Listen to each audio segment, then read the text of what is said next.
the arc length of a circle is S is equal to theta r. Theta is the angle in radians.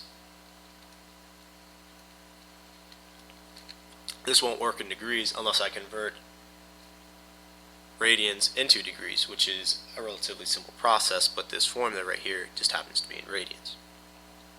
And S is this arc length of the circle. Now this formula is obviously very simple to use, so what I'm going to spend most of the time talking about is where this comes from. Now if I have an angle and an arc length, and that has some arc length S, and then I have another angle and that has another arc length S1. The ratio of the angles to the arc lengths is going to be proportional. For example, if I have, let's say, an angle of 90 degrees and another one of 180, just to keep things simple.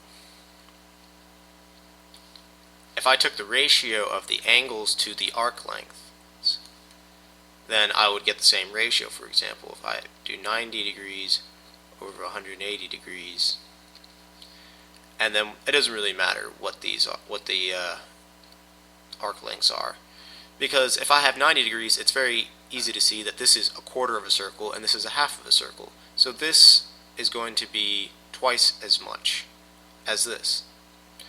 So 90 divided by 180, S is going to be the 1/4 of the circle, and S1 is going to be the 1/2 of the circle. So I'm just going to get 1/2 is equal to 1/2.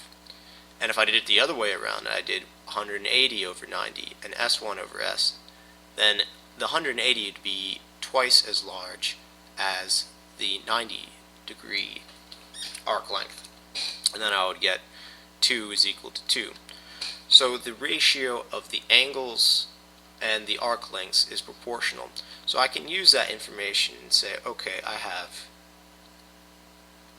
theta over theta 1 is equal to S over S1. And it doesn't matter which angle and arc length I pick, it's going to be proportional to whichever other one I pick. So what I'm going to do is I'm just going to pick 1 radian, and it's going to simplify the formula.